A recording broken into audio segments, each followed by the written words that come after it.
శిథిలమవుతున్న దేవుని ఆలయాలు అన్నొక అంశంతో మరి మీ ముందుకు ఈ సభను తీసుకొని రావటం జరిగింది. దేవుని పిల్లలారా, దేవుని ఆలయం ఏంటి, అది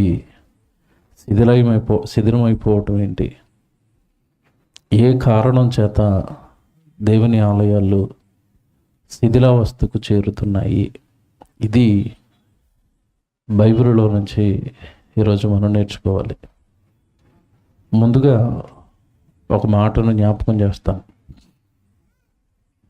బైబిల్ అనేది ఒక మత పుస్తకంగా ఈరోజు సమాజం చూడటం వలన అందులో ఉన్న మహాజ్ఞానం లేదా మానవులను మంచి వైపు నడిపించేది, మానవులను బాగు చేసేది, ఒక సంపూర్ణమైన వ్యక్తిత్వం కలిగిన వ్యక్తిగా నిలబెట్టే జ్ఞానాన్ని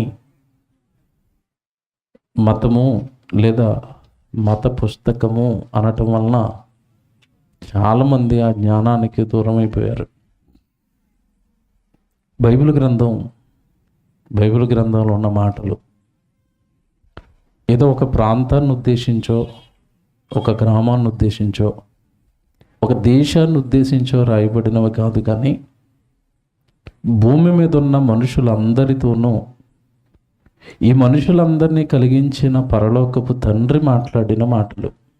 అందుకే బైబిల్లో దేవుడు ఈ భూమి మీద ఉన్న మనుషులను ఏమని పిలుస్తాడో మొదటిగా మనం చూస్తే, అసలు బైబిల్లో ఉన్న మాటలు మనం ఎందుకు వినాలి, ఎందుకు నేర్చుకోవాలి అన్నది మనకు అర్థమవుతుంది. కీర్తనల గ్రంథం 29వ కీర్తన మొదటి వచనం అందరం బైబిల్లో చూద్దాం. కీర్తన గ్రంథం 29వ కీర్తన మొదటి వచనంలో ఆ మొదటి మాటే మీరు జాగ్రత్తగా ఆలోచిస్తే, దైవపుత్రులారా యెహోవాకు ఆరోపించండి. ఆ పిలుపు చూడండి ఎంత బాగుందో. నిజంగా హత్తుకుపోతామండి బైబిల్ మనసు పెట్టి కనుక చదవగలిగితే. ఆ పిలుపు చూడండి ఎంత బాగుందో. దేవుడు ఈ భూమి మీద ఉన్న మనుషులను పిలుస్తున్నాడు, దైవపుత్రులారా. ఏం పదం అండి, ఏం మాట అండి అది. భూమి మీద ఉన్న మనిషట సాక్షాత్తు పరలోకంలో ఉన్న దేవుడు ఈ విశ్వాన్ని కలిగించిన సృష్టికర్తకి పుత్రుడట. అలాగే ద్వితీయోపదేశకాండంలోకి వెళ్ళేసరికి అక్కడ ఒక మంచి మాట ఉంటుంది, మీరు మీ దేవుడైన యెహోవాకు బిడ్డలు అని రాయించాడు. అంటే బైబిల్ మనం ఆలోచిస్తున్నప్పుడు, బైబిల్లో ఉన్న దేవుడి మాటలు మనం ఆలోచిస్తున్నప్పుడు, భూమి మీద ఉన్న మనుషులందరూ తన పిల్లలు గనుక, తనలో నుండి విడిపోయిన భాగాలు గనుక, తన పిల్లల్ని బాగు చేసుకోవడానికి, తన పిల్లల్ని సరైన సక్రమమైన మార్గంలో పెట్టుకోవడానికి దేవుడు రాయించిన మాటలకు, మంచి మాటలకు, సన్మార్గంలోనికి నడిపించే మాటలకు, మనిషిలో ఒక సంపూర్ణ వ్యక్తిత్వాన్ని పెంపొందించే మాటలకు ఏమంటే ఈరోజు మతం అని ముద్ర వేసి బైబిల్ని చాలామంది చదవటం లేదండి. అక్కడ ఇప్పుడు మీరు చదివిన మాట చూడండి, అందులో మతం ఏమి కనపడింది. భూమి మీద మనుషులు దేవుడు ఏమని పిలుస్తున్నాడు అంటే, దైవపుత్రులారా, నా పిల్లలు కదా మీరు, నా మాటలు వినాలి కదా, నా గ్రంథం చదవాలి కదా. ఇప్పుడు మీ జీవితం ఏంటో మీ కళ్ళ ముందు ఎంత స్పష్టంగా అర్థమవుతుందో. మీరు ఈ భూమి మీద ఎందుకు పుట్టారో, ఎలా బ్రతకాలో, ఏం చెయ్యాలో, ఏం చెయ్యకూడదో నా పిల్లలుగా సర్వం మీకు నేను చెప్పుకుంటాను. కారణం ఏంటంటే నేను పరలోకంలో ఉండిపోయాను, నా పిల్లలుగా మీరు భూమి మీద ఉన్నారు. మీరు ఎలా జీవించాలో, ఏం చెయ్యాలో మీకు తెలియదు కదా, తండ్రిగా నేను చెప్పుకోవాలి కదా అని భూమి మీద ఉన్న మనుషులందరినీ కలిగించిన పరలోకపు తండ్రి మనుషులను ప్రేమించి రాయించిన మాటలే బైబిల్ అండి. అందుకే ఆ పిలుపు ఎంత ముద్దుగా, ఎంత ఆనందాన్ని ఇచ్చే పిలుపు అంటే అది దైవపుత్రులారా. సాక్షాత్తు దేవుడు మనిషిని పుత్రుడా, నా కొడుకా, నా కూతురా అని పిలుస్తున్నాడు. పిలుపుకు కనెక్ట్ అయితే చాలండి, దేవుడు అర్థమవుతాడండి. దేవుడు మనసు అర్థమవుతుంది, దేవుడు ఆవేదన అర్థమవుతుంది, దేవుడి కష్టం అర్థమవుతుంది. దేవుని పిల్లలారా, బైబిల్ అనగానే మీకు మొదట చెప్పాను, భూమి మీద ఉన్న మనుషులు తన పిల్లలు కనుక తన పిల్లలను బాగు చేసుకోవడానికి, తన పిల్లల జన్మ ఎంత గొప్పదో చెప్పడానికి, లేదా ఈ భూమి మీద ఇవ్వబడిన ఈ మానవ దేహం ఏదైతే ఉందో, నువ్వు బ్రతికే 60-70 ఏళ్ల ఈ జీవితం ఏదైతే ఉందో, దీనికి జీవితం అని పేరు పెట్టావు కదా, ఈ జీవితం ఎంత శ్రేష్టమైనదో, ఎంత గొప్పదో, నువ్వెంతటి గొప్పవాడవో, పరలోకంలో ఉన్న కన్న తండ్రి ఎన్ని కోట్ల సంవత్సరాలు ఎదురు చూస్తే నువ్వు పుట్టావో, ఇవన్నీ చెప్పడానికి రాయించబడిన గ్రంథం. ఒక రకంగా చెప్పాలి అంటే మనిషి యొక్క బ్రతుకు పుస్తకం అండి బైబిల్. బైబిల్ అనేది మనిషి యొక్క బ్రతుకు పుస్తకం. ఉదాహరణకి మనం అప్పుడప్పుడు వస్తువులు కొంటూ ఉంటాం ఇంట్లో. ఒక ఫ్యాన్ కొన్నా, ఒక ఫ్రిడ్జ్ కొన్నా, లేదంటే ఒక ఏసీ కొన్నా, దాన్ని భద్రంగా ప్యాక్ చేస్తారు. ఆ వస్తువుని లోపల థర్మాకోల్ షీట్స్తో ప్యాక్ చేస్తారు. ప్యాక్ చేసిన తర్వాత మీరు ఎప్పుడైనా చూడండి, ప్రతి వస్తువులోనూ ఒక పుస్తకం ఉంటుందండి. మాన్యువల్ అంటారు, లేదంటే బుక్లెట్ అంటారు దాన్ని. విచిత్రం ఏంటంటే, మనం ఫ్యాన్ కొనుక్కుంటే ఫ్యాన్ పట్టుకెళ్ళి బిగించుకుంటాం తప్ప పుస్తకాన్ని ఎప్పుడు చూడం మనం. విషయం అంతా పుస్తకంలోనే ఉంటుంది. ఏముంటుందంటే, ఈ ఫ్యాన్ ఏ కంపెనీ వాడు తయారు చేశాడు, ఎంత స్పీడ్తో తిరుగుతుంది, దానికి ఎంత కరెంట్ ఇవ్వాలి, అది ఎంతకాలం పనిచేస్తుంది, దాని లైఫ్ టైం ఎంత, ఎలా వాడాలి, ఇదంతా అందులో ఉంటుంది. కానీ ఇప్పుడు మనం అవి చదవం కదా, చూడం కదా. తెచ్చిన వస్తువుని ఏమన్నా ఏదో మెకానిక్ కింద పిలిపించుకుంటాం, బిగించేసుకుంటున్నాం, వాడుకుంటున్నాం, అంతే. అలాగే దేవుడిచ్చిన ఈ జీవితాన్ని కూడా మనం వాడేసుకుంటాం తప్ప, ఈ జీవితానికి ఒక మాన్యువల్ ఉంది. నీ జీవితానికి కూడా ఒక బుక్లెట్ ఉంది. నీ బాల్య దినాలు నీకు ఎందుకు వచ్చాయో బుక్లెట్, మాన్యువల్ చెప్తుంది. యవ్వనంలోకి వెళ్ళిన తర్వాత నువ్వేం చేయాలో బైబిల్ చెప్తుంది. వృద్ధాప్యంలోకి వచ్చేసరికి నువ్వు ఎలా ఉండాలో నీ మాన్యువల్, నువ్వు ఎప్పుడు ఎలా ఉండాలో చెప్పే మాన్యువల్ ఉంది, బుక్లెట్ ఉంది. అదే బైబిల్ అండి. అదే మనిషి యొక్క బ్రతుకు పుస్తకం అండి బైబిల్. ఇకపోతే మానవ జీవితాన్ని ఒకసారి బైబిల్లో పెట్టి మీరు లోతుగా ఆలోచించగలిగితే, మానవుల గురించి బైబిల్ ఏం చెప్పింది ఏమంటే, మనకు దశలో మీకు తెలియదు కాదు. ఒకప్పుడు బాల్యం అనేవారు, తర్వాత యవ్వనం, ఆ తర్వాత నడిప్రాయం, ఆ తర్వాత వృద్ధాప్యం. విచిత్రం ఏంటంటే, ప్రస్తుత కాలంలో నడిప్రాయం అనేది ఎవరిలోనూ కనపడటం లేదు. ఎందుకంటే మనం తింటున్న తిండ్ల వల్ల యవ్వనం నుంచి డైరెక్ట్గా ఎక్కడికి వెళ్ళిపోతున్నారు, వృద్ధాప్యమే. 40 సంవత్సరాలు అయితే కుర్రోడు అండి చెప్పండి మీరు. ఇప్పుడు ఎక్కడ తెల్లగా అయిపోయి వెంట్రుకలు, ఈ మోకాలు నొప్పులు వచ్చేసి, అప్పటికే థైరాయిడ్ వచ్చేసి, అప్పటికే షుగర్ వచ్చేసి, అప్పటికే బీపీ వచ్చేసి, ఏమంటే పండు ముసలోళ్ళే తయారవ్వట్లేదు 35-40కే. అంటే నడిప్రాయం ఉందా ఇప్పుడు? లేదండి. ఉన్నాయి 3 దశలు. ఏంటి చెప్పండి? బాల్యం, యవ్వనం, వృద్ధాప్యం. ఇప్పుడు బైబిల్లోకి రండి. బైబిల్ ఎంత బాగా మాట్లాడుతుందంటే, నీ బాల్యంలో నువ్వేం చేయాలో తెలుసా? నీ బాల్య దినముల యందే నీ సృష్టికర్త ఎవరో నువ్వు తెలుసుకోవాలని రాశాడు దేవుడు. నీ సృష్టికర్త ఒక ఆయన ఉన్నాడు, నీ దేహాన్ని కట్టిన ఆయన ఒక ఆయన ఉన్నాడు, అందులో ఆత్మను పెట్టిన ఆయన ఒక ఆయన ఉన్నాడు, నీకంటూ 60-70 ఏళ్ల ఈ జీవితం ఆయుష్కాలాన్ని నిర్ణయించిన ఆయన ఒక ఆయన ఉన్నాడు. ఆయన ఎవరో నువ్వు తెలుసుకోవాలి. ఎప్పుడు తెలుసుకోవాలి? ఇది బాల్య దినాలలో. బాల్య దినాలలో దేవుని తెలుసుకున్న నువ్వు, సృష్టికర్తను స్మరణకు తెచ్చుకున్న నువ్వు, యవ్వన కాలం వచ్చేసరికి ఆ సృష్టికర్త ఏ పని నిమిత్తం అయితే ఈ లోకానికి నిన్ను పంపించాడో ఆ పని యొక్క భారాన్ని ఎత్తుకోవాలి. యవ్వన కాలమున కాడి మోయుట నరునికి మేలు. అంటే యవ్వన కాలం అంతా కూడా నువ్వు చేయవలసింది ఏంటంటే దేవుని సేవ. ఏ సృష్టికర్త అయితే నిన్ను పుట్టించాడో ఆ సృష్టికర్త పనుల్లో నువ్వు ఉండాలి. వృద్ధాప్యానికి వచ్చేసరికి పత్రికలు రాసిన పౌలు గారు అంటున్నారు, నా పరుగును నేను కడముట్టించి తిని నా కొరకు నీతి కిరీటం, జీవ కిరీటం సిద్ధంగా ఉంది. హ్యాపీ. చూసారా? అప్పుడప్పుడు చూడండి, మంచి గవర్నమెంట్ జాబ్ చేసిన ఆయన రిటైర్ అయిపోయిన తర్వాత ఎంత హ్యాపీగా కూర్చుంటాడు. గవర్నమెంట్ జాబ్ చేసి చక్కగా చదివించాడు, పిల్లల్ని సెటిల్ చేసాడు, ఇల్లు కట్టేసుకున్నాడు, హ్యాపీ. కాలు మీద కాలు వేసుకుని కూర్చుంటాడు. నాకేంటే పెన్షన్ వస్తుంది, నేను హ్యాపీ అంటాడు కదా. అలా ఉండాలి వృద్ధాప్యంలో. అంటే జీవితాన్ని ఇచ్చిన దేవుడు ఏ దశలో ఏం చేయాలో కూడా రాశాడు. అంత స్పష్టంగా బైబిలులోనండి మానవ జీవితాన్ని గురిపెట్టే దేవుడు మాట్లాడాడు. మానవ జీవితమే బైబిల్లో ఉంటుంది. బైబిల్లోకి తీసుకెళ్తానండి మిమ్మల్ని.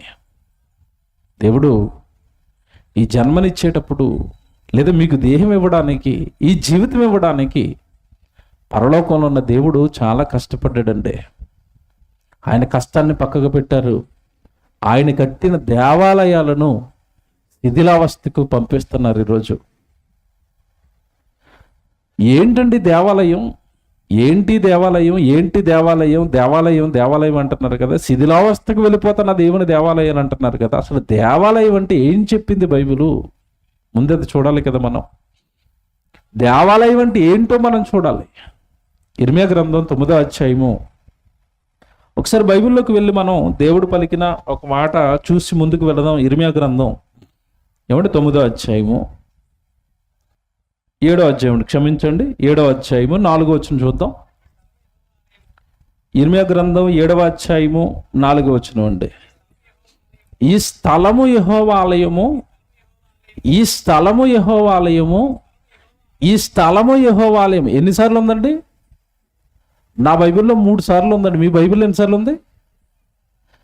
ఒకే సంగతి 3 సార్లు ఎందుకు చెప్తున్నాడు? మీకు ఏమైనా అర్థమైందా? అర్థం లేదా?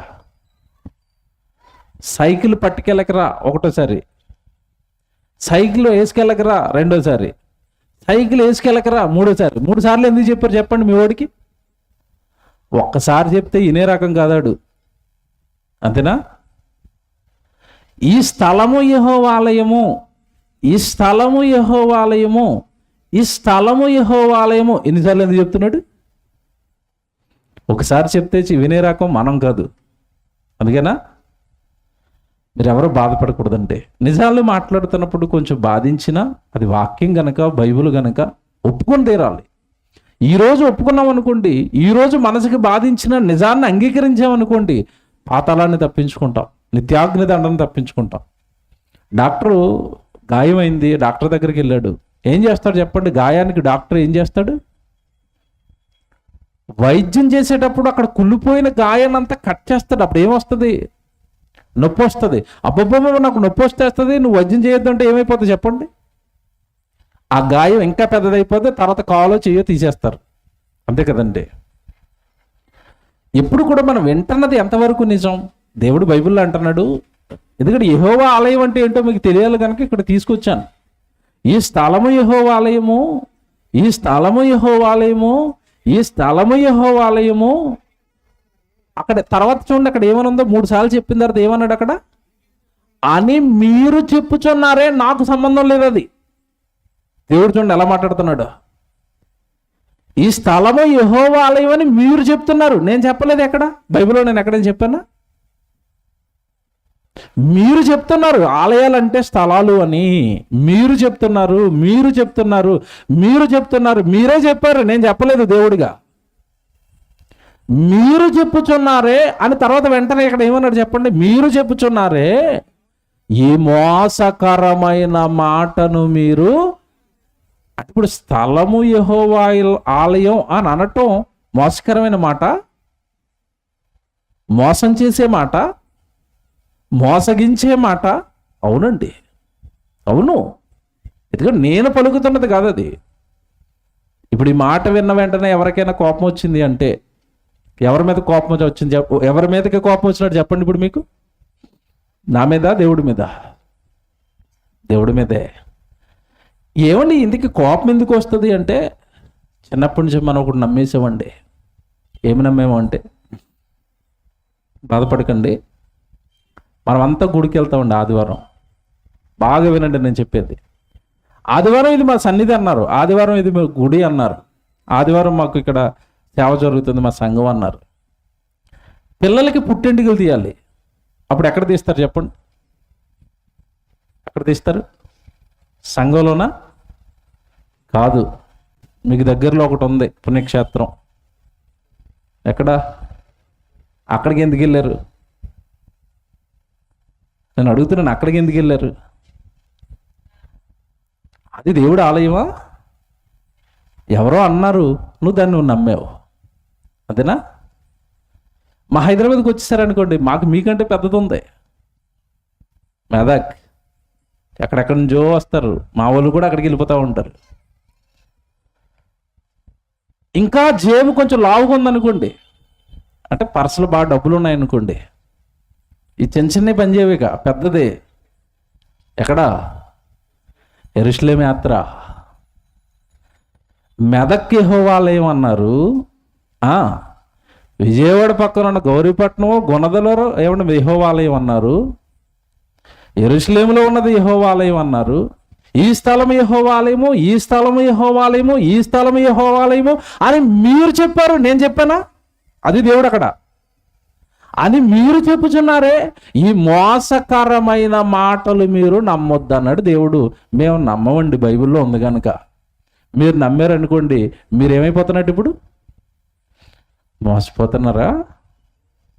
బాగు చేయడానికే ఈ సభలో, బాగు చేయడానికే కొన్ని మాటలు చెప్పాలని వాళ్ళ కష్టం, వాళ్ళ ₹1000 ఖర్చు, ఇంత ఎక్విప్మెంటు, ఏమండి సేవకులు వచ్చి ఎన్నో గంటల తరబడి ఇక్కడ కూర్చుంటుంది. అంతా ఎందుకో తెలుసండి, కొద్దిగానైనా వాక్యం పట్ల చైతన్యం తీసుకుని రావాలి. వాక్యం పట్ల చైతన్యం తీసుకుని రావాలి. ఎందుకంటే ఈరోజు ఎలా మారిపోయారంటే క్రైస్తవులు 100 మంది ఏది నమ్మితే అదే నిజం అనుకుంటున్నారు. ఏమండి నిజం ఎక్కువ మంది నమ్మారు కదా, ఏమండి నిజాన్ని తక్కువ మంది నమ్ముతున్నారు కదా అని ఎప్పుడు నిజం అబద్ధం అవ్వదు, అబద్ధం నిజం కూడా అవ్వదు. నిజానికి సంఖ్యతో సంబంధం లేదు. మళ్ళీ చెప్తున్నాను, జాగ్రత్తగా వినంటే. నిజం అనే దానికి సంఖ్యతో సంబంధం లేదు. అది ఇప్పటికీ నిజమే, ఒకళ్ళు నమ్మినా ఇద్దరు నమ్మినా. బైబిల్ చెప్పింది స్థలం యెహోవా ఆలయం కాదు, అంతే. కన్ఫర్మ్, అది కన్ఫర్మ్. ఆలయం గురించి ఇంక మరి వెనక్కి వెళ్ళి చరిత్ర చెప్పాలంటే చాలా టైం అయిపోద్దండి. చెప్పుకుంటూ వస్తాను, మీకు 2Kగా బైబిల్ చదివే వాళ్ళకి అర్థమైపోతాయి. ప్రారంభంలో దేవుడికంటూ స్థలం, భూమి మీద స్పెషల్గా ఎక్కడ ఆలయాలు కట్టమని దేవుడికి ఎవరికి చెప్పలేదండి. యాకోబుకు దేవుడు కనపడిన చోట ఒక బలిపీఠం రాయి కట్టాడు, బలిపీఠం అన్నాడు, అది దేవుడు మందిరం అన్నాడు. అబ్రహాంకి దేవుడు కనపడిన చోట ఒక బలిపీఠం కడతాడు, అది దేవుడు మందిరంగా, దేవుడి స్థలంగా పిలువబడేది. ఆ తర్వాత కాలంలో ఏమంటే దేవుడు మందసాన్ని కట్టమన్నాడు ఇశ్రాయేలు మధ్యలో. ఆ మందసంలో ఏమిటి రాతి పలకలు, ఆ దేవుడి వాక్యాలు రాసిన రాతి పలకలు మాత్రం అందులో ఉండేవి. అది దేవుడి నివాస స్థలంగా, దేవుడి దేవాలయంగా, లేదంటే దేవుడి పరిశుద్ధ ఆవరణంగా భావించేవారు. దానిని ఇశ్రాయేల్ ఎక్కడికి వెళితే అక్కడ వాళ్ళతో పాటు పట్టుకుని వెళ్ళిపోయమనేవాడు దాన్ని. ఎందుకంటే మీరెక్కడుంటే అక్కడ నేను ఉండాలి తప్ప నన్ను ఎక్కడో ఒక చోట పెడతానంటే కుదరదన్నాడు దేవుడు. ప్రారంభంలోనే ఇశ్రాయేలును ఒక సమూహంగా ఏర్పాటు చేసుకున్నప్పుడే ఇప్పుడు ఇదిగో ఈ రాతి పలకలు కలిగిన మందసం నా దేవాలయంగా, నా నివాస స్థలంగా మీరు భావిస్తున్నారు కనుక ఇది మీరు ఎక్కడుంటే అక్కడ ఉండాలి తప్ప ఒక చోట ఫిక్స్ అయ్యకండి అని చెప్పి వీళ్ళు నడుస్తున్నప్పుడే దాన్ని ఎలా రాశాడండి. మీరు చదువుకోండి, తర్వాత సంఖ్యాకాండం 2వ అధ్యాయం చదవండి బాగా. సంఖ్యాకాండం 2వ అధ్యాయం మీరు చదివితే నిజంగా మీరు అక్కడ రాయబడిన సంగతులు కంటే ఆశ్చర్యపోతారు. మందసాన్ని ఎలా తీసుకుని వెళ్ళాలో, నేను మీ మధ్యలోనే ఉండాలి కనుక మందసం ఎక్కడ పెట్టాలో అని చెప్తాడు. 2వ అధ్యాయం మీరు చదువుతున్నప్పుడు ఒక్క మాట చదివిస్తాను చూడండి. 2వ అధ్యాయం సంఖ్యాకాండం. అంటే దేవుడు ఎక్కడ ఉండాలనుకుంటున్నాడు, ఎవరి మధ్యలో ఉండాలనుకుంటున్నాడు మీకు తెలియాలి కదా. 17వ వచనం చూడండి. సంఖ్యాకాండం 2వ అధ్యాయం 17వ వచనం అండి. ప్రత్యక్షపు గుడారము పాలెముల నడుమ అంటే అర్థం ఏంటి? పాలెముల నడుమ. పాలెము అనగానే అక్కడ ఇశ్రాయేలు జనాంగం. మీ నడుమ, మీ మధ్యలో ఉండాలి మందసం. ఇక మీరు చదువుకోండి, 2వ అధ్యాయం 25వ వచనం రాసుకోండి. నేను చెప్పినవన్నీ రాసుకోండి, తర్వాత ఇంటికి వెళ్ళిన తర్వాత చదువుకోండి. 2వ అధ్యాయం 25వ వచనం రాసుకోండి. 3వ అధ్యాయం 23వ వచనం రాసుకోండి. 3వ అధ్యాయం 29 రాసుకోండి. 3వ అధ్యాయం 38 రాసుకోండి. ఇవన్నీ ఎందుకు రాసుకోమని తెలుసా? ఆ రోజున్న ఇశ్రాయేలు గోత్రాలు 12 గోత్రాలు అండి, 4 దిక్కులు. దేవుడు ఏం చేశాడంటే మధ్యలో నేను ఉండాలి మందసం. తూర్పు దిక్కు 4 గోత్రాలు, పడమటి దిక్కు 4 గోత్రాలు, దక్షిణాన 4, ఏమండి ఉత్తరాన 4. అలాగా ఈ గోత్రాలన్నిటినీ కూడా మధ్యలో నేను ఉండాలి. దిక్కుల వైజ్గా ఒక్కొక్క గోత్రాన్ని విభజించండి.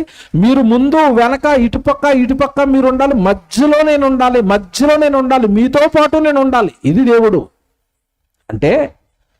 దేవుడు మనసు ఏంటి? తొలి ఏమండి ఇశ్రాయేలు జనాంగం దగ్గర నుంచి కూడా దేవుడు మనసు ఏంటంటే ఆలయాలలోనో, ప్రాంతాలలోనో, కట్టడాలలోనో నేను ఉండలేను నాయన, మీరు ఎక్కడుంటే అక్కడ నేను మీతో ఉంటాను. ఇది దేవుడు మనసు.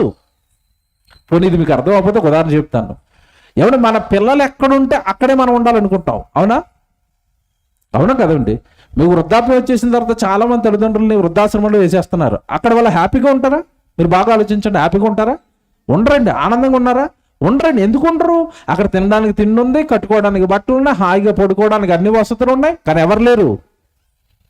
పిల్లలు లేరు.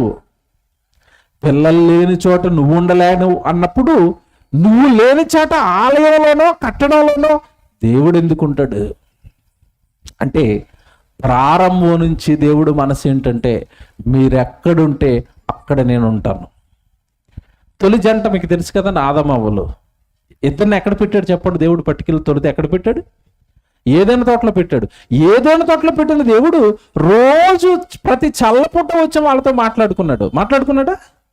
అంటే దేవుడు ఏమర్థమవుతున్నాడు ఇప్పుడు మీకు? మీరెక్కడుంటే అక్కడ నేను ఉంటాను, మీరున్న స్థలంలోనే నేను ఉంటాను, మీతో నేను ఉంటాను తప్ప కట్టడాలలో నేను ఉండను, స్థలాలలో నేను ఉండను అని ప్రారంభం నుంచి దేవుడు చెప్పుకుంటూ వస్తున్నాడు. మరి సొలొమోను మందిరం కట్టాడు కదండి. ఇక్కడ లాక్ అవుతారు చాలా మంది, అది కూడా విప్పాలి కదా. 2 విషయాలు చెప్పుకుని ముందుకు వెళతాను. సొలొమోను మందిరం కట్టాడు కదండి, అది దావీదు కోరిక కదండి అని అంటారేమో. అది దేవుడు కట్టమనలేదండి. ఎవరు కడతానన్నారు తెలుసా? స్వతహాగా దావీదే, నన్ను దేవుడు రాజును చేశాడు, గొర్రెల కాపరిని, ఇదిగో నేను ఈ అంతఃపురంలో ఉన్నాను, దేవదారు బ్రానుతో చేసిన అంతఃపురంలో నేనున్నాను, నన్ను ఈ స్థితికి తెచ్చిన దేవుడు మందసం, లేదంటే దేవుడు నివాస స్థలంగా పిలువబడుతున్న మందసం ఆ గుడారంలో గుడ్డ మొక్కల మధ్యలో ఉండిపోయిందని ఆయనగా అది చూసి దేవుడి మీద ప్రేమతో కడతాను అంటే, ఏమండి, దేవుడి మీద ప్రేమతో ఆయన కడతాను అన్నాడు కనుక సర్లేని ఆయన కట్టు అన్నాడు. అలాగని ఆ మందిరంలో దేవుడు ఉంటాడా అంటే, దానిని కట్టిన సొలొమోను ఏమన్నాడో తెలుసండి బైబిల్లో? నేను నీ కొరకు కట్టిన ఈ మందిరము నీకెలాగూ పట్టును, నీకెక్కడ సరిపోద్ది తండ్రి ఇది, నువ్వు ఇందులో ఎక్కడుంటావు తండ్రి? ఏదో మేము ఆ మందిరం దగ్గరకు వచ్చి ప్రార్థన చేసుకుంటున్నప్పుడు నీ ప్రార్థనా మందిరంగా దానికి ఒక ఖ్యాతి ఇచ్చి అక్కడ మేము ప్రార్థనలు చేసుకుంటున్నప్పుడు కొంచెం వినునాయన, అందుకే ఈ మందిరం అన్నాడు. సొలొమోను కట్టిన బంగారపు దేవాలయంలోనే దేవుడు ఉండనప్పుడు, పట్టనప్పుడు, ఏమండి ఈరోజు మనం కడుతున్న వాటి గురించి మీరు ఆలోచించండి. మీకు అర్థమైపోద్ది. బైబిల్ బాగా వస్తేనండి, ఏమంటే నిజంగా బైబిల్లో ఉన్న అన్ని సందర్భాలు మనకు మీరు ఆలోచిస్తే క్లియర్గా మనకు అర్థమైంది ఏంటంటే, దేవుడు అనే ఆయన ప్రాంతాలలో కానీ కట్టడాలలో కానీ ఉండడు. ఇది కన్ఫర్మ్. మీకు కన్ఫర్మ్ చేయడానికి ఒక వచనం చూపిస్తాను. నేను చెప్పిందంతా దేవుడు ఒక వచనంలో రాశాడు. అపోస్తలుల కార్యాలు 7వ అధ్యాయము 47 నుంచి సొలొమోను కట్టిన మందిరం గురించి మళ్ళా పరిశుద్ధాత్మ ప్రేరణతో స్టెఫన్ గారు ప్రసంగంలో ఎత్తుకున్నాడు దీన్ని. మళ్ళా ఏమని చెప్తున్నాడు చూడండి.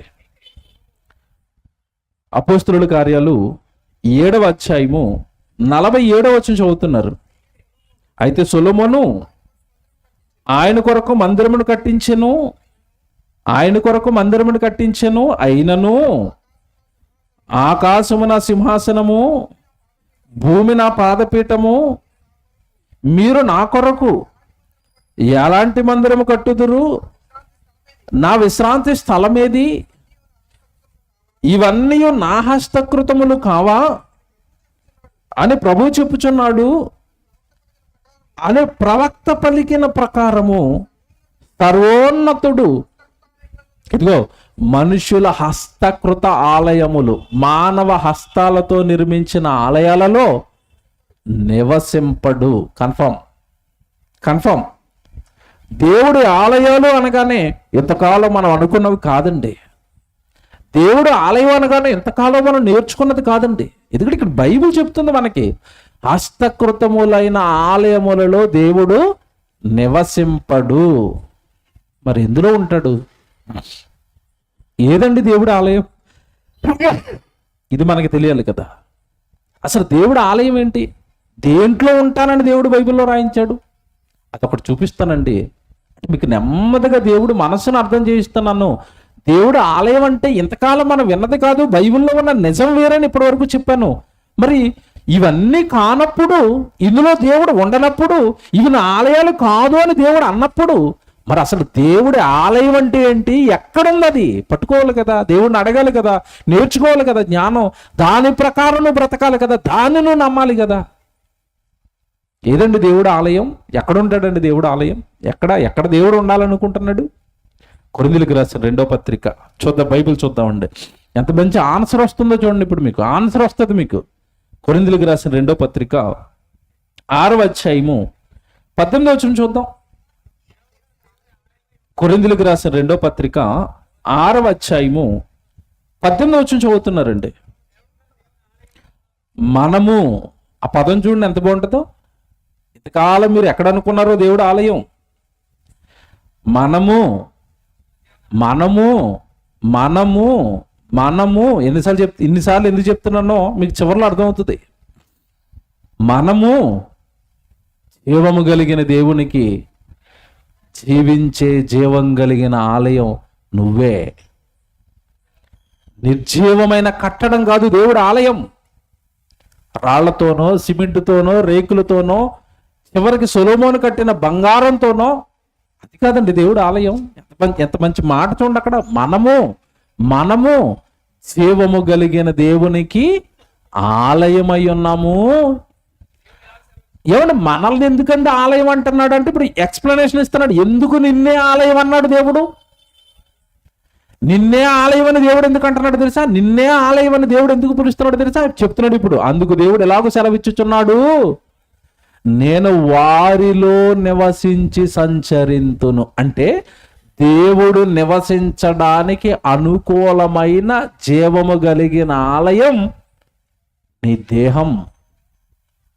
ఏమనుకున్నారో ఎంతకాలం దాన్ని? దేహం గురించి ఏమనుకున్నారండి ఇంతకాలం? దేహం గురించి మీ ఆలోచనలు ఎంతకాలం ఎలాగున్నాయో ఈ రాత్రి ఆ దేవుడి మాట విన్న తర్వాత, అది చదివిన తర్వాత మీ ఆలోచనలు మారాలి. ఇంతకాలం పరలోకం ఉన్న కన్నతండ్రి సాక్షాత్ ఆయన ఉండడానికి కట్టుకున్న ఆలయమే నా దేహం. నాతో ఉండాలనుకుంటున్నాడు, నాలో ఉండాలనుకుంటున్నాడు. అంత పవిత్రంగా, అంత పరిశుద్ధంగా నేను బ్రతికి నా ఆలయాన్ని నేను బాగు చేసుకుని, తండ్రి రండి మీరు కట్టుకున్నది కదా ఇది, నేను పాడు చేశానేమో ఇంతకాలం నాకు తెలియక, నా స్వప్రయోజనం కోసం పాడు చేశానేమో,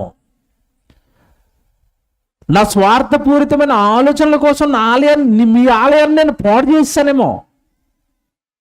ఈ రాత్రి నేను ఆలోచిస్తాను తండ్రి, ఎందుకంటే మీరే నాకు ఆలయం అన్న తర్వాత, ఏమంటే సాక్షాత్తు దేవుడు వచ్చి ఉండాలి అంటే దేహం ఎంత పరిశుద్ధంగా ఉండాలో మీరు ఆలోచించుకోవాలి. ఏమంటే ఈరోజు పరిశుభ్రత కరువైంది, పరిశుద్ధత బాగా కరువైంది. పరిశుభ్రత లేదు, పరిశుద్ధత లేదు, రెండూ కరువయ్యాయి. ఈరోజు మానవ దేహాల నిండానండి పాపపు కార్యక్రమాలతో నిండిపోయాయి. ఎంత బాధపడుతున్నాడో దేవుడు అంటే, తాను కట్టుకున్న తన దేహాలు తానుండడానికి కట్టుకుంటే ఆ దేహాలతో ఎలాంటి కార్యక్రమాలు మనుషులు జరిగిస్తున్నారో, ఆ దేవుడి ఆలయాలు లేదా దేవుడు కట్టుకున్న బంగారపు దేవాలయాలు మీ దేహాలైతే ఆ దేహాలతో మనుషులు ఏం జరిగిస్తున్నారో, ఏమండి ఎంత శిథిలావస్థకు చేరిపోయాయని దేవుడు బాధపడుతున్నాడో మంచి వచనం ఒకటి బైబిల్లో చూపిస్తాను. ఇర్మియా గ్రంథం చదువుదాం మనం అందరం. ఇర్మియా గ్రంథం 9వ అధ్యాయము మొదటి నుంచి చదువుదామండి. బైబిల్ అందరూ దయచేసి అందరూ బైబిల్ తీయండి. ఇర్మియా గ్రంథం 9వ అధ్యాయము మొదటి నుంచి చదువుదామండి. నా జనులలో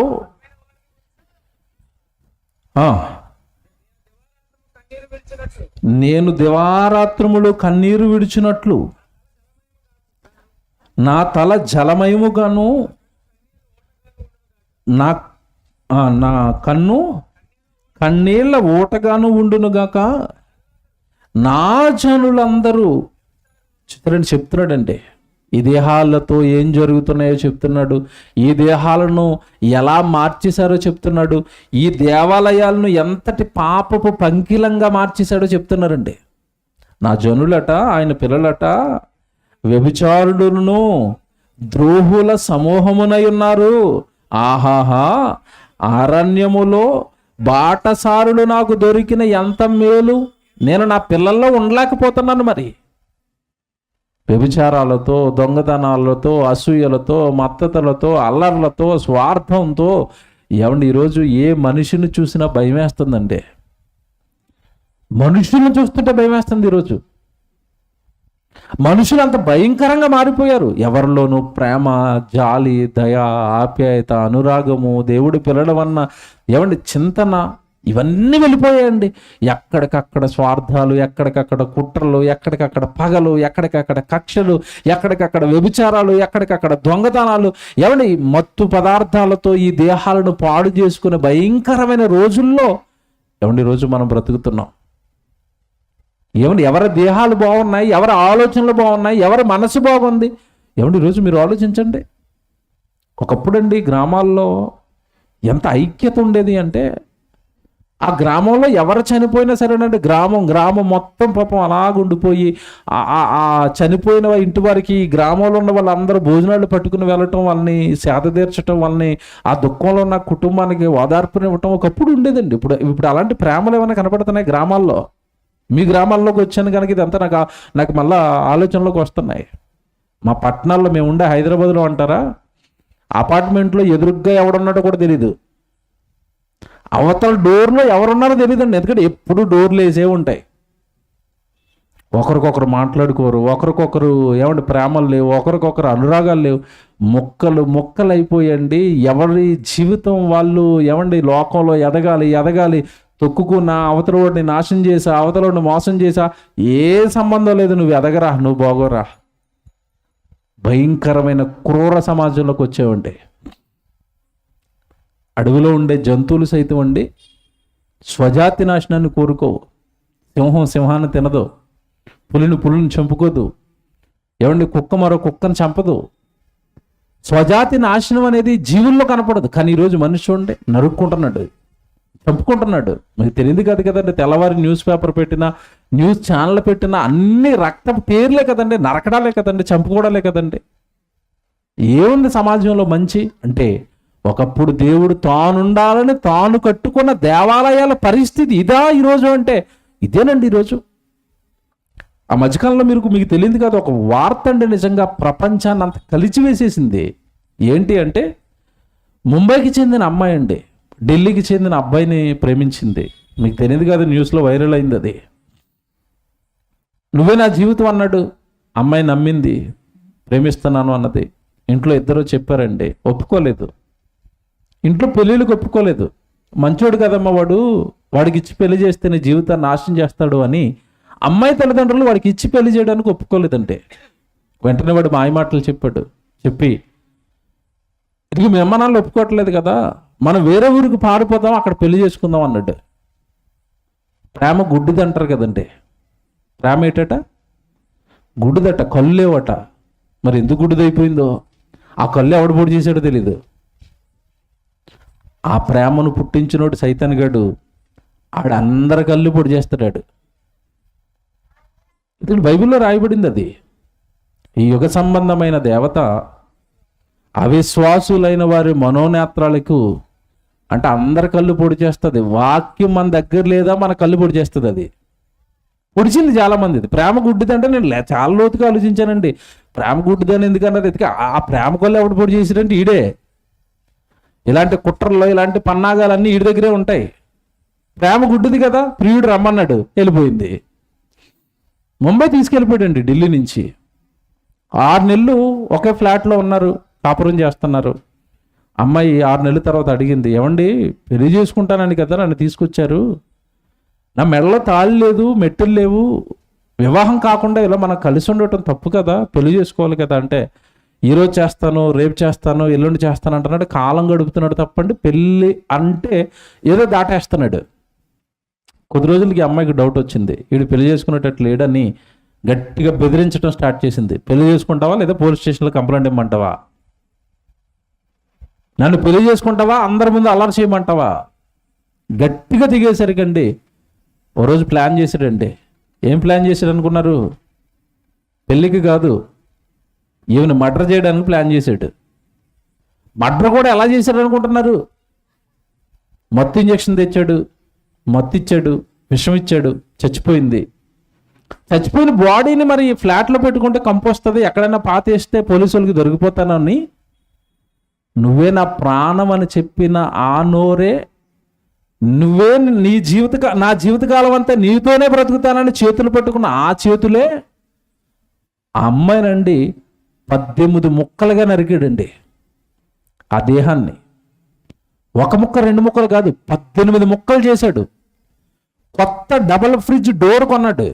ఈ ముక్కలన్నీ ఆ ఫ్రిడ్జ్లో పెట్టాడు. ఫ్రిడ్జ్లో పెట్టి ఒక పెద్ద కవర్ కొనేవాడండి. రోజుకు ఒక ముక్క ఫ్రిడ్జ్లో తీసేవాడు, ఆ కవర్లో వేసుకెళ్ళేవాడు. ఈరోజు ఊరికి ఈ చివర ఒక మొక్క విసిరేవాడు, తర్వాత వేరే ఊరికి వెళ్ళేవాడు, ఆ ఊరిలో వేరే మొక్క విసిరేవాడు. అంటే వీడు ఏంటంటే బాడీ ఎక్కడైనా పడేస్తే దొరికిపోతాను కదా, అదే ముక్కల కింద నరికి పడేశారనుకోండి, ఆ మొక్క ఎవరిదో తెలియదు కదండి. ఎంత క్రూరత్వం చూడండి మనుషుల్లో. 18 ముక్కల కింద నరికండి. ఢిల్లీ శివార్లలో సుమారుగా 9 నుంచి 10 ప్రాంతాలలో మొక్కలు విసిరాడండి. అమ్మాయి ఎప్పటికీ ఫోన్ లేకపోయేసరికి అమ్మనాన్నలకు డౌట్ వచ్చి పోలీసులకు చెప్పారు. అప్పుడు ఎంక్వైరీ చేస్తే ఈ నిజాలన్నీ బయటకు వచ్చాయి. ఏమండి, తాటి మనిషిని తానే జీవితం అనుకుని వచ్చిన వ్యక్తిని ముక్కలుగా తనతో పాటు కాపురం చేసిన తన ప్రియులను నరికాడు అంటే ఏమండి, ఈరోజు మనుషులలో ఎవరు కూర్చున్నారో మీరు లోతుగా ఆలోచించి చెప్పాలి. ఎవరు కూర్చున్నారు? ఎవరండి నరహంతకులు? అంటే దేవుడు తానుండాలని తాను కట్టుకున్న తన దేవాలయాలలోనికి ఆ దేవాలయాలను పాడు చేయడానికి, ఇదిగో ఇంతటి భయంకరులుగా మార్చడానికి ఎవరో వచ్చారా? వచ్చారు. ఎవరు వచ్చారో తెలుసండి? మీరు ఎంత చదువుకున్నారు కదా, మనము జీవము కలిగిన దేవునికి ఆలయం అన్నాడు కదా. ఈ మానవ దేహాలలోనికి ఎవరు వచ్చి కూర్చున్నారో తెలుసా? తెస్సలోనికీయులకు రాసిన 2వ పత్రిక బైబిల్ చూడండి. మీరు అంతా బైబిల్ భలే చెప్పిందండి. మీ కళ్ళ ముందు జరుగుతున్న ప్రతి దాని గురించి బైబిల్ మాట్లాడుతుంది. తెస్సలోనికీయులకు రాసిన 2వ పత్రిక 2వ అధ్యాయము 4వ వచనం చూడండి. బైబిల్ ఎంత మంచి మాటలు రాశాడండి దేవుడు. ఏది దేవుడు అనబడునో, ఏది పూజింపబడునో దానిని అంతటిని ఎదురించుచు దానికి అంతటికి పైగా వాడు తన్ను తానే హెచ్చించుకొనుచు తానే దేవుడనని తనను కనబరుచుకొనుచు దేవుని ఆలయములలో కూర్చుండును. ఎవరు కూర్చున్నారు దేవుడు ఆలయంలో? తానుండాలని తన కట్టుకున్న దేవుడు ఆలయంలో ఎవరు కూర్చున్నారట? అపవాది గురించి చెప్పబడుతున్న సందర్భం ఉండది, సాతాను గురించి చెప్పబడుతున్న సందర్భం ఉండది. ఇప్పుడు దేవుని ఆలయంలో ఎవరు కూర్చున్నారట? అపవాది కూర్చుందా? దెయ్యం కూర్చుందా?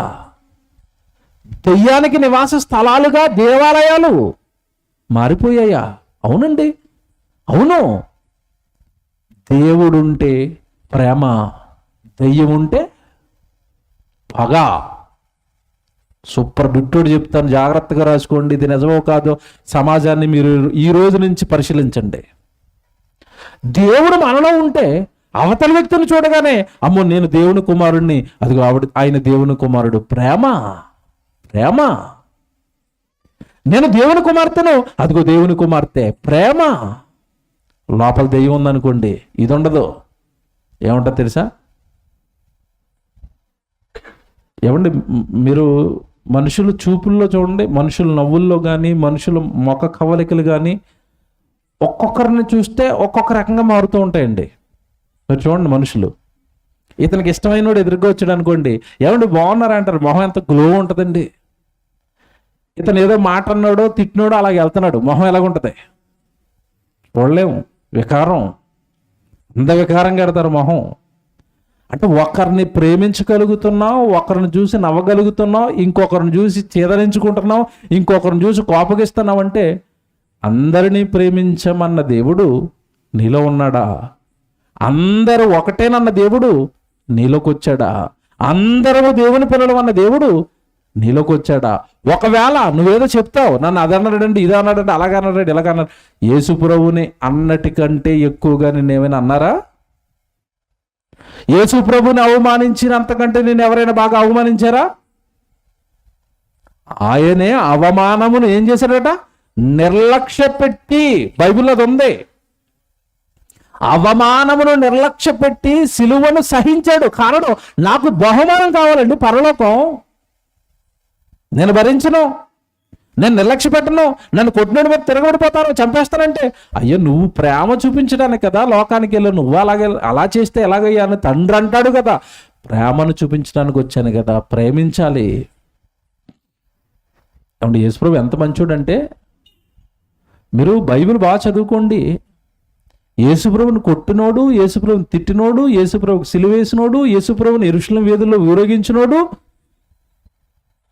పేతురు గారు. అపోస్తలులు సేవ చేస్తున్న కాలానికి ఉన్నారండి వాళ్ళు. అపోస్తలులు వాళ్ళ ముందే నిలబడి ఏమంటారు తెలుసా? మీరు చంపిన ఈ యేసునే దేవుడు రక్షకుడిగా, క్రీస్తుగా నియమించాడు అన్నాడు.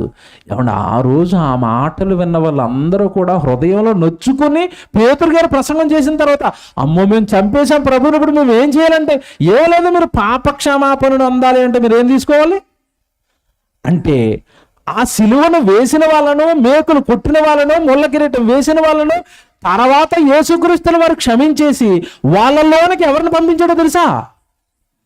పరిశుద్ధాత్మ దేవుని పంపించాడు. ఏం ప్రభు అండి! ఆ ప్రభుని నమ్మినోళ్ళమే కదా మనం, ఆ పరలోకంలో ఉన్న కన్నతండ్రి పిల్లలమే కదా మనం. నిన్ను ఎవరైనా అంత క్రూరంగా దండిస్తే, కొడితే, తిడితే నువ్వు క్షమిస్తావా? నిన్ను చంపినోళ్ళని క్షమిస్తావా? ఎక్స్ట్రా వరం ఇచ్చాడు చంపినోళ్ళకి, మళ్ళీ పరిశుద్ధాత్మ వరాన్ని మనం ఇస్తావా? మిమ్మల్ని తిట్టినోళ్ళకి ఎవరికైనా మీరు బర్త్డేకి పెద్ద గిఫ్ట్ పెట్టుకుని వెళ్తారా? ఏమండి, మిమ్మల్ని బాగా తిడతారు, తెల్లవారు లేస్తే బర్త్డే చేసుకుంటున్నారు, పెద్ద గిఫ్ట్ పెట్టుకుని వెళ్తారా? ఊరుకోండి, నన్ను తిడతాది, అలా గిఫ్ట్ కాదు, భోజనం చేసి వచ్చేస్తాను వెళ్ళి. ఆయన వరం ఇచ్చాడట. అంటే మనకి ఏం అర్థం అవ్వాలి? మనలో దేవుడు ఉంటే దైవత్వం ఉట్టిపడుతుంది. మనలో దేవుడు ఉంటే అందరూ దేవుని పిల్లలుగా కనపడతారు. మనలో దైవత్వం ఉంటే క్షమ, జాలి, దయ, ప్రేమ ఇవన్నీ మనలో పుడతాయండి. ఇప్పుడు మీరు చదువుకున్న మాటను చూశారు. దేవుని ఆలయములలో ఎవరు కూర్చున్నారట? దయ్యం కూర్చుంది. వాడంటే నువ్వెందుకు పడతావురా చంపెళ్ళి? మన పరువు తీసాడరా, నలుగురు జనాన్ని పెట్టి నరికించేవాడిని. ఇదేంటిది? నరికేస్తావా, చంపేస్తావా, కొడతావా, తిడతావా? ఏమండి, ఇవి దేవుడు చేసే పనులా? దైవపుత్రులు చేసే పనులా? అంటే తానుండి, జాగ్రత్తగా వినండి, తన దేహం, తాను దేవుడు కట్టిన దేహంలో తానుండి తన కార్యక్రమాలు చేయించుకోవాలనుకున్న దేవుని యొక్క ఆలయాలు ఈ దేహాలు, ఇదిగో ఈ దయ్యం పట్టడం వలన ఈ భయంకరమైన కార్యక్రమాలతో శిథిలావస్థకు చేరిపోయాయి, పాపాలతో, నేరాలతో నిండుకుపోయాయి. ఏమంటే ఒక మంచి మాట రాశాడు బైబిల్లో. ఈ భయంకరమైన కార్యక్రమాల గురించి, ఈ భయంకరమైన మనస్తత్వాల గురించి దేవుడు ఒక మాట రాశాడు. సామెతల గ్రంథం 4వ అధ్యాయం 16వ వచనం చూడండి.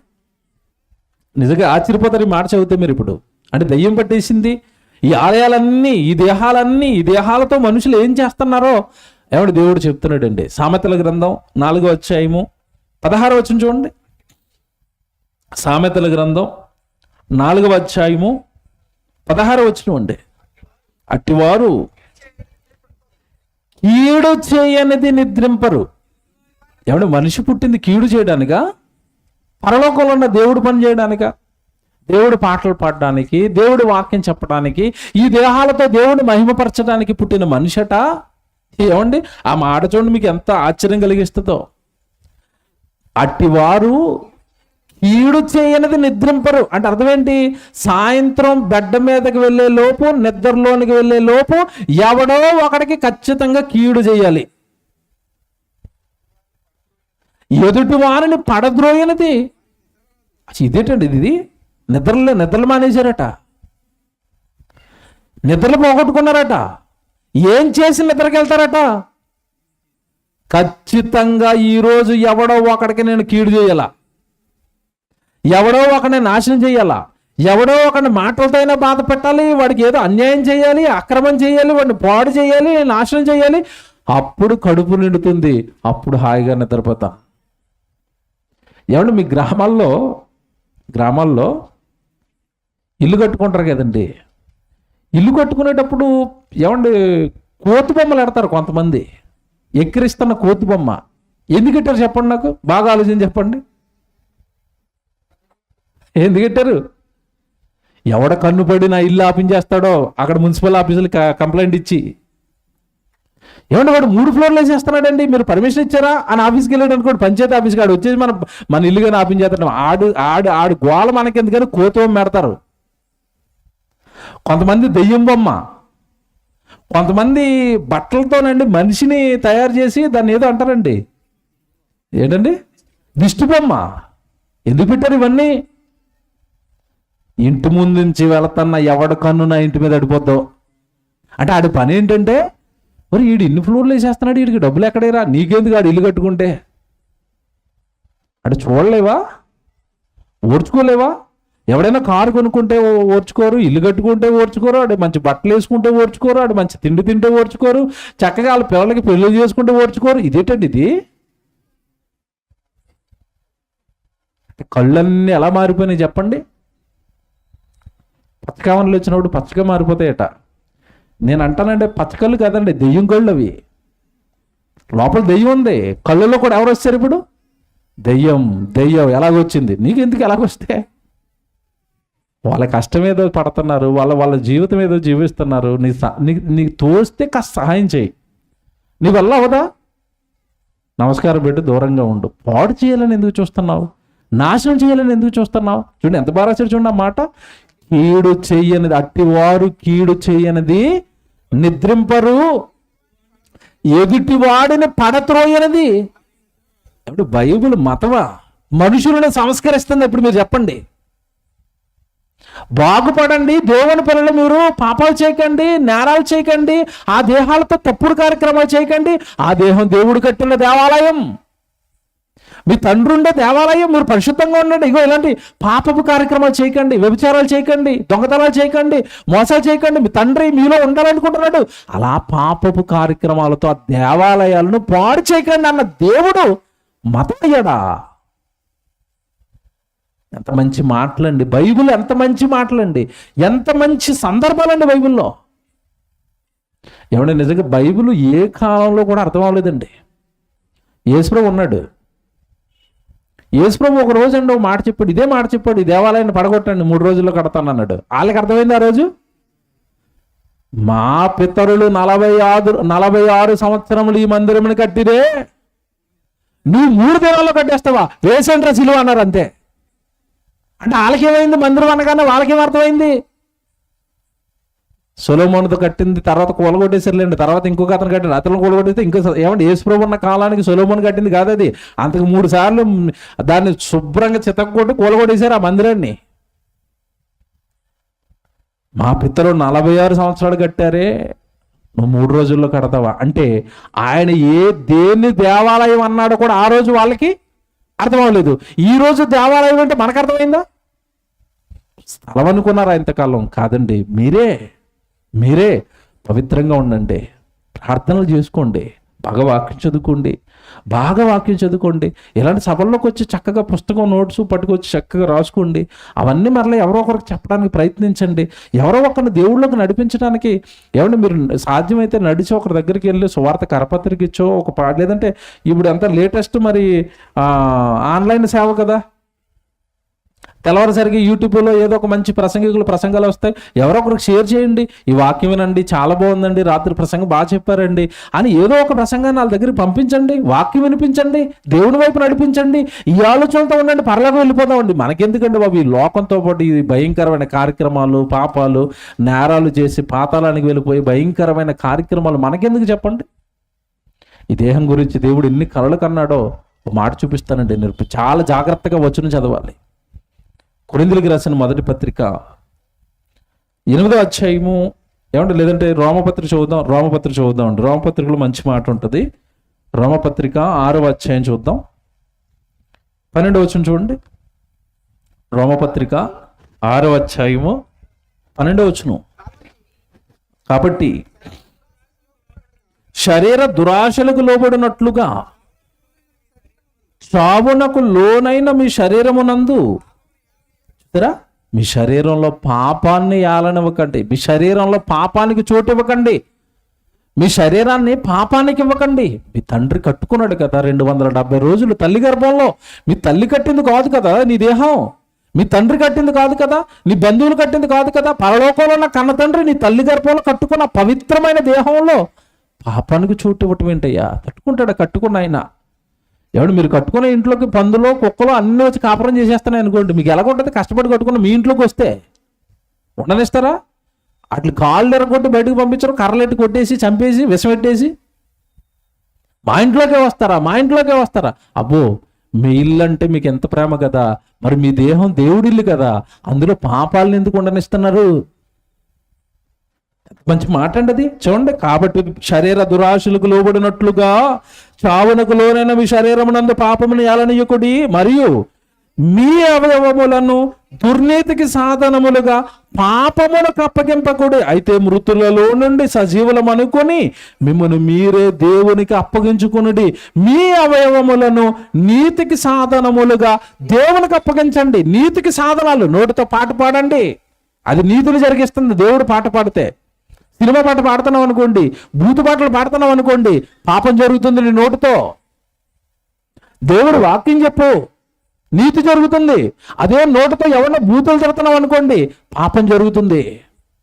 కళ్ళు, దేవుడు వాక్యం చదువుతామని ఇచ్చాడు, చదువు, మంచి చక్కగా దేవుడు వాక్యం చదువు, దేవుడి పుస్తకాలు చదువు, లేదా దేవుడు మెసేజ్లు విను, కళ్ళుతో చూడు, మంచిది. కానీ ఆ కళ్ళుతో నిన్ను పాడు చేసే పాపపు కార్యక్రమాలు ఏమైనా చూస్తున్నావా? ఏమన్నా ఈరోజు ప్రతి ఇంట్లోనూ కూడా జరిగేది ఏంటో మీకు తెలియదు కదండి. ఒకప్పుడు ఇంట్లో అంటే సాయంత్రం అయ్యేసరికి క్రైస్తవుల కుటుంబాల్లో అందరూ కూర్చొని రౌండ్ టేబుల్గా అలా చక్కగా కూర్చొని అమ్మ పాట పాడేది, అమ్మాయి ఒక పాట పాడేది, ఆవిడ తండ్రి ప్రార్థన చేసేవాడు, 4 వచనాలు చదువుకునేవారు. అందరూ కలిసి అంటే ప్రార్థన అయిపోయిన తర్వాత భోజనం చేసి పడుకునేవారు. అసలు ఒక్కరి కుటుంబంలోనే ఇది జరుగుతుందండి ఈరోజు. ఓ పక్క జబర్దస్త్ ఆడుతూ ఉంటుంది. ఈ మధ్యకాలంలో టీవీల్లో ఒకళ్ళు చూస్తున్నారు, సెల్ ఫోన్లో ఒకళ్ళు చూస్తున్నారు, ల్యాప్టాప్లో ఒకళ్ళు చూస్తున్నారు. ఏమండి, ఈవిడ సీరియల్ చూస్తూ ఉంటుంది, ఆయన న్యూస్ చూస్తూ ఉంటాడు, పిల్లలు గేమ్స్ ఆడుకుంటూ ఉంటారు. అయిపోయింది, అన్నదిని పడుకోవడమే. ఇంకే దేవుడేడి, ప్రార్థనలేవి. ఏమంటే ఆ భయంకరమైన పాపానికి, భయంకరంగా లోక సంబంధమైన వాటికి మీ కళ్ళు, మీ దేహం, మీ జీవితం అంతా ఇచ్చేస్తుంటే ఇంకెక్కడ పరిశుద్ధత అవయవాలకు వస్తుంది మీరు చెప్పండి? కళ్ళు దేవుని వాక్యం చదవడానికి, చెవులు దేవుడి మాటలు వినడానికి, నోరు ఆయన గురించి మాట్లాడడానికి, కాళ్ళు ఆయన గురించి నడవడానికి, చేతులు ఆయన గురించి పనిచేయడానికి, మీ అవయవాలను నీతికి సాధనాలుగా దేవునికి అప్పగించండి. అంటే ఈరోజు పాపాలకు, నేరాలకు, భయంకరమైన లోకపు కార్యక్రమాలకు ఎవడి దేహంలో ఉన్న అవయవాలను వాడేయటం లేదా? దేహాన్ని ఇచ్చేయలేదా? మీకు మాట చెప్తాను, జాగ్రత్తగా వినాలి. బాప్తీసం తీసుకున్న వాళ్ళు అందరి గురించి మాట్లాడుతున్నాను. ప్రసంగం వింటున్న మీలో చాలామంది అనుకుంటారు, మేము ఒకప్పుడు ఇవన్నీ చేసామన్నా, బాప్తీసం తీసుకున్నాము, మా పాపాలన్నీ పోయాయి, మేము ఏమి చేయమిక, ఇటు పాపము చేయము, ఇటు దేవుడు పని చేయం. ఆదివారం గుడికి వస్తాం వెళ్ళిపోతాం, గుడికి వస్తాం వెళ్ళిపోతాం, ఏ పని చేయం అన్నారనుకోండి. మీకు టాప్ సీక్రెట్ ఒకటి చెప్తున్నాను. ఒకప్పుడు మీ చేతులతో మీరు చేసిన పాపం, ఒకప్పుడు మీ నోటితో మీరు ఆడిన దుర్భాషలు, బూతులు, దేవుడికి నచ్చని మాటలు, ఇవన్నీ మీ నోట్లోంచి పోవాలి అంటే ఒకప్పుడు ఈ దేహంలో ఉన్న అవయవాలతో మీరు పాపం ఎలా చేశారో ఆ పాపం పోవాలి అంటే ఆ అవయవాలతో పరిశుద్ధమైన కార్యక్రమాలు జరగాలి. ఇది బైబిల్ పెట్టిన చట్టం.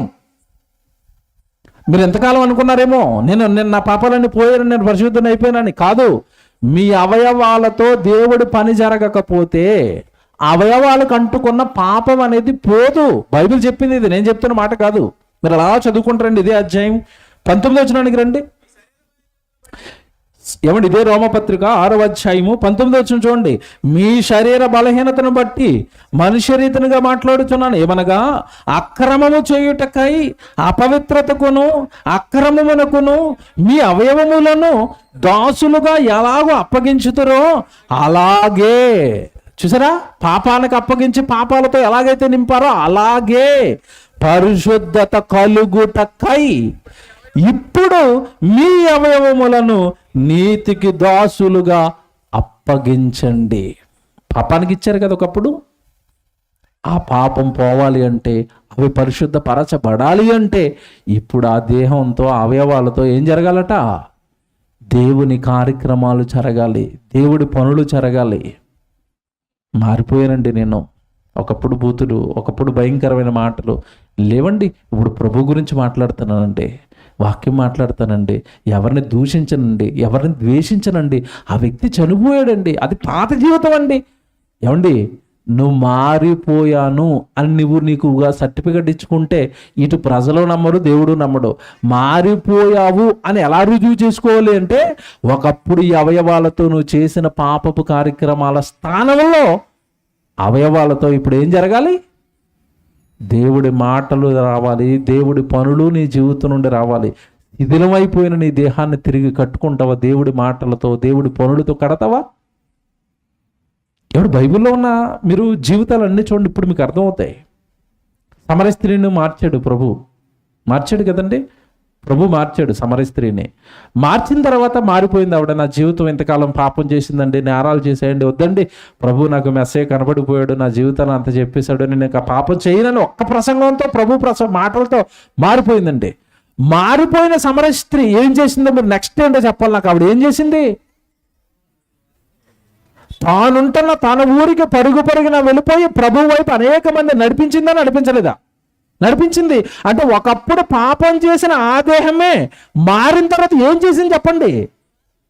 సువార్త, దేవుడి పని. మరి నువ్వు మారిపోయానంటున్నావు కదా, నువ్వు మారిపోయానని అసలు దేవుడికి రుజువేంటి? నువ్వేం చేస్తున్నావు నీ దేహంతో? బాగా ఆలోచించు.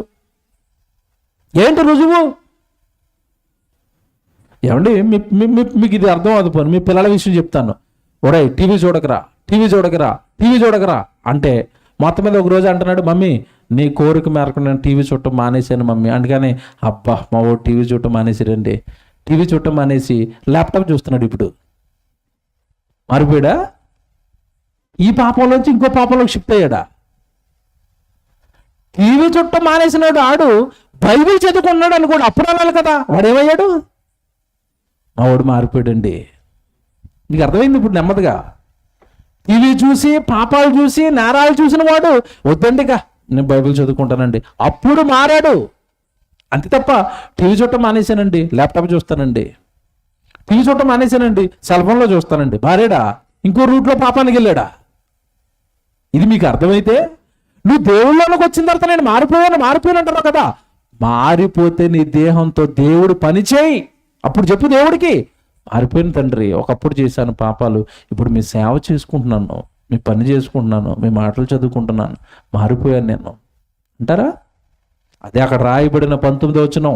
ఒకప్పుడు పాపం చేయడానికి మీ దేహాలను, మీ అవయవాలను ఎలాగైతే అప్పగించారో, ఇప్పుడు వాటికి పరిశుద్ధత కలుగుటక ఇప్పుడు మీ అవయవాలను నీతికి సాధనాలుగా దేవునికి మీరు ఏం చేయాలట? అప్పగించాలి. ఎంత మంచి మాటలండి బైబిల్లో. కనుక పాపాలు, నేరాలు, ఘోరాల వైపు వెళ్ళిపోతున్న వాళ్ళని బాగు చేసి, మీకు పరలోకంలో తండ్రి ఉన్నాడు, ఆయన కట్టిన ఆ దేహం అది, దాన్ని పాడు చేయకండి, దాంతో పాపాలు చేయకండి, ఆ నోటిని, ఆ కళ్ళను, ఆ చెవులను, ఆ చేతులను నాశనం చేయకండి పాపపు కార్యక్రమాలతో అని చెప్పాలన్నదే ఇదిగోనండి ఈ సభ యొక్క ముఖ్య ఉద్దేశం అండి. మీ తండ్రి, మీ నాన్న మీ మీద చాలా ఆలోచనలు పెట్టుకున్న దేహాన్ని కట్టాడు. కీర్తనల గ్రంథం 40వ అధ్యాయం 5వ వచనం తర్వాత చదువుకోండి. మన మీద దేవుడికి ఉన్న తలంపుల గురించి మాట్లాడుతానండి అక్కడ. మన మీద దేవుడికి ఎన్నో తలంపులు ఉన్నాయట, అవి లెక్కించదననుకుంటున్నా, అవి లెక్కకు మించున్నాయి. నీ దేహంతో నువ్వు చాలా చేస్తావని ఇచ్చాడు.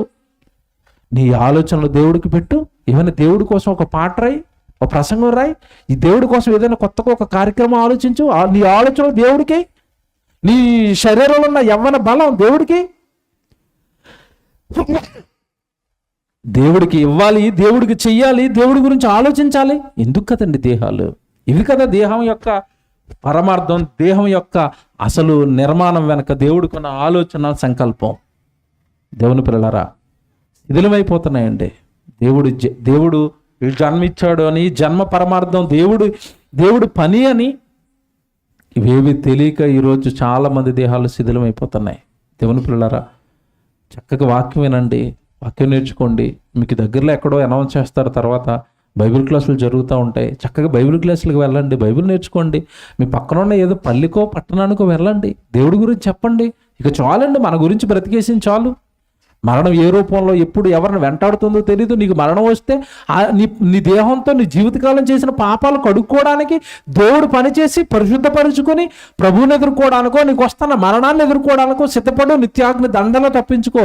లేదా కష్టపడి ఈ దేహాలను కట్టిన కన్న తండ్రి ఈ దేహాలతో ఆయనకు మహిమ తెచ్చే కార్యక్రమాలు నువ్వు చేయకుండా నీ కోసం వాడేస్తాను అంటే అంతిమంగా నిత్యాగ్ని దండనకు దేవుడు పంపిస్తాడు. తనకి మాటలన్నీ భద్రపరచుకోండి. దేవుడు మనసు ఆలోచించండి.